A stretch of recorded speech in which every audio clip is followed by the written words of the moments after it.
Este video llega gracias a... Gracias a Samsung.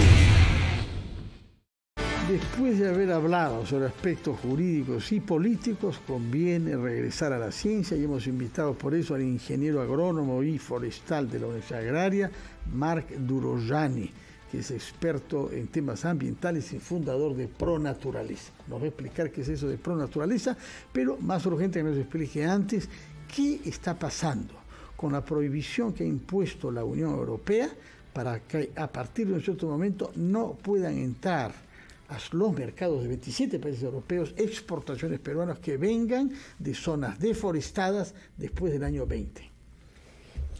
Es un problema tremendo, muy difícil de resolver, porque la mayor parte de los agricultores que producen café y cacao, entre otros productos, están asentados ilegalmente en tierras que nunca debieron ser deforestadas. Entonces, debido a eso, no consiguen regularizar ni siquiera la tenencia de la tierra. La titularidad, el documento de titularidad. Ahora, pero el trámite, digamos, si los procesos por parte del Estado están ya establecidos para la titularidad y para la certificación. No, porque la ley prohíbe titular sobre tierras de aptitud forestal y la mayor parte de las tierras que ocupan esos agricultores son de aptitud forestal y por eso el Ministerio de Agricultura no los puede titular.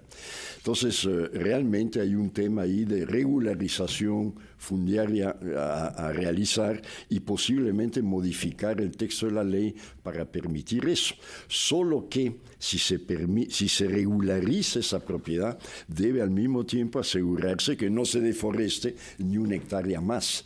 La realidad es que el Perú tiene cerca de 12 millones de hectáreas deforestadas y solamente producen 3 millones, 3, 4 millones quizás. El resto está con vegetación secundaria, está abandonado. Entonces, los europeos y también nosotros decimos que es absurdo continuar deforestando cuando tenemos tanta tierra que tiene cierta aptitud agrícola, usando técnicas bien conocidas, que podría producir. O sea, hay una ilógica total en seguir deforestando cuando ya hemos deforestado mucho y no usamos lo deforestado.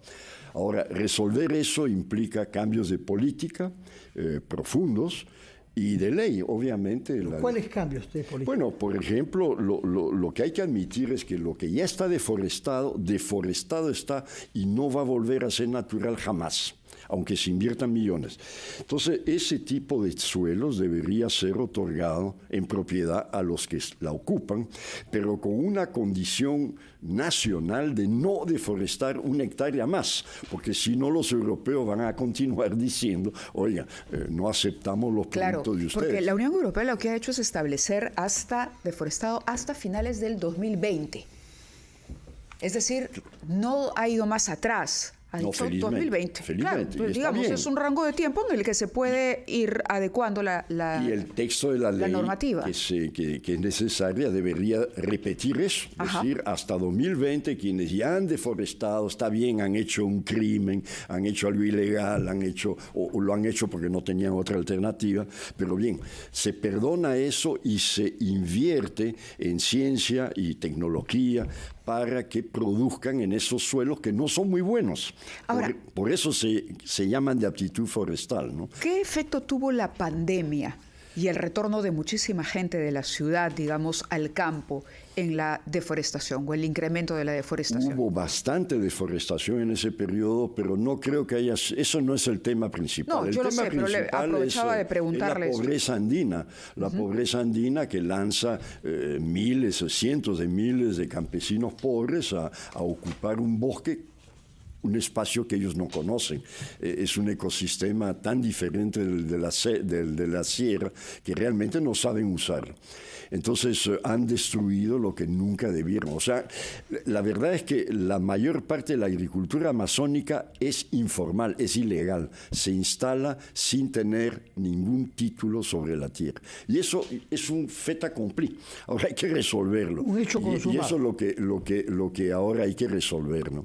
Es ahora, emprendedor. Con los préstamos con garantía hipotecaria de Rebaja tus Cuentas. Consigue el éxito en esta campaña navideña. Asegura tus ventas. Dígame una cosa. Tenemos un problema grave porque hay una enorme cantidad de agricultores peruanos que se dedican al café. Café y cacao, sí. Y cacao, pero sobre todo me parece que café. Pero eso es diferente de los que hacen madera. Y hay otro tema más con la selva, que es la construcción de carreteras. Hay un gran debate justamente con una carretera de Madrid que ha llegado al Congreso. Yo le rogaría que nos conteste sobre la diferencia que hay entre los cafetaleros y los que hacen otras actividades, y también el tema de construcción de carreteras, después de la pausa que tenemos que hacer para escuchar los titulares de la hora, señor Durjani. Minutos de la mañana, y estamos hablando de deforestación.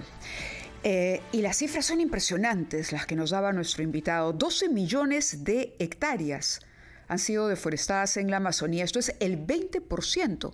Y esto tiene un impacto en cómo funciona el planeta, que es un impacto en el que, caramba, de tanto en tanto hablamos del tema, pero pareciera que nos olvidamos rápidamente. Absolutamente. Esa es la razón por la que los europeos y otros países desarrollados están imponiendo condiciones a la producción agropecuaria. Que la deforestación se hace en principio para hacer cultivos, pero como se usan tierras sin aptitud y no se aplica la tecnología adecuada, que existe pero que no está puesta a disposición de los agricultores, ellos simplemente van avanzando cada año más y más sobre el bosque. Son parcelas pequeñas, pero cada año avanzan 2, 3 hectáreas. Y desde el aire se puede ver con claridad.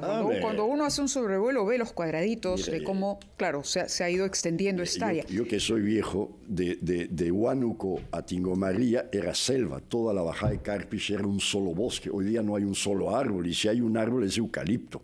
Entonces, realmente la destrucción ha sido masiva y es difícil de percibir porque nosotros, sobre todo los costeños y los serranos, que estamos acostumbrados a paisajes abiertos, cuando vemos la selva la vemos verde, pero eso no es la selva original, esa no es la selva que hace que se mantenga el ciclo del agua, el ciclo del carbono y la biodiversidad. Entonces lo que estamos haciendo es destruyendo todo.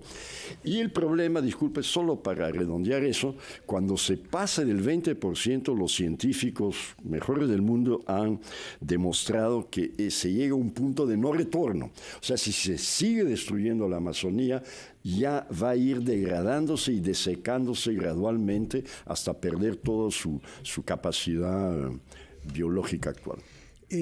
Usted ha sido el primer responsable del tema ambiental en el Banco Interamericano de Desarrollo para América Latina, de manera que tiene una visión de conjunto. ¿Cómo juzga el desempeño del Perú frente a la deforestación? Lo único que puedo decir, otros países no es peor que los otros, pero no es mejor tampoco.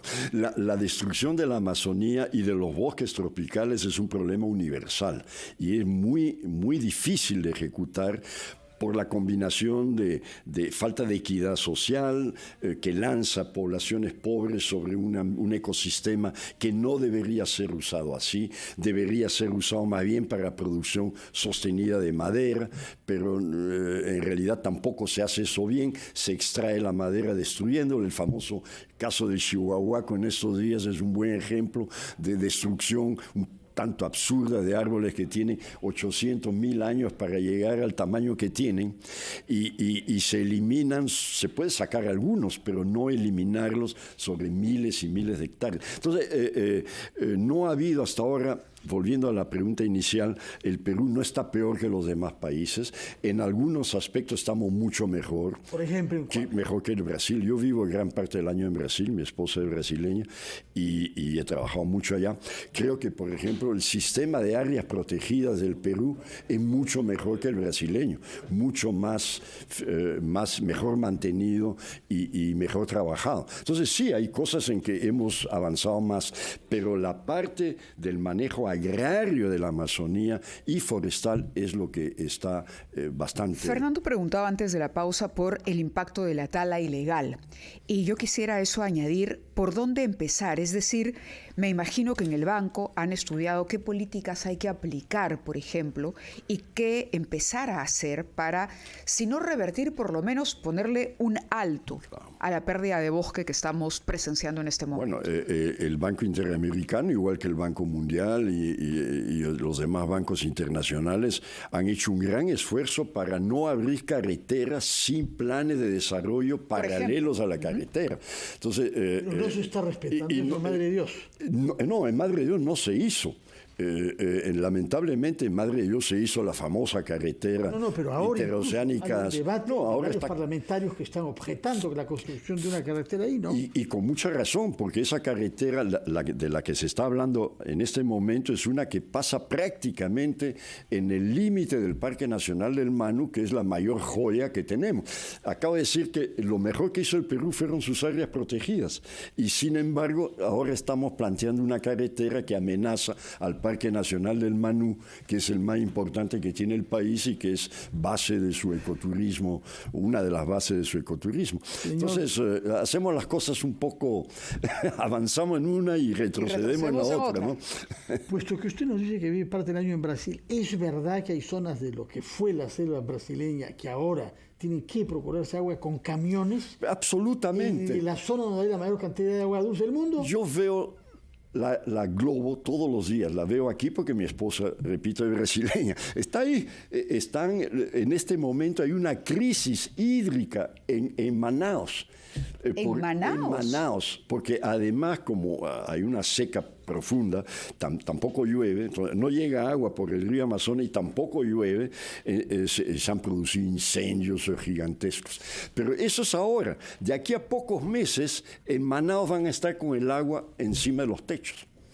Y eso está, no hay más que mirar, para darse cuenta. Mirar la televisión brasileña. Es una situación dramática. Bueno, ojalá que no digamos nunca eso. Tenemos que llevar agua a la selva con camiones. Ya estamos en la parte de Iquitos para abajo, ya estamos en la misma situación. Muchas gracias por su presencia, señor Durojani, y ojalá que persista usted en la difusión del conocimiento científico de lo que pasa con nuestra selva. Son las 9:11.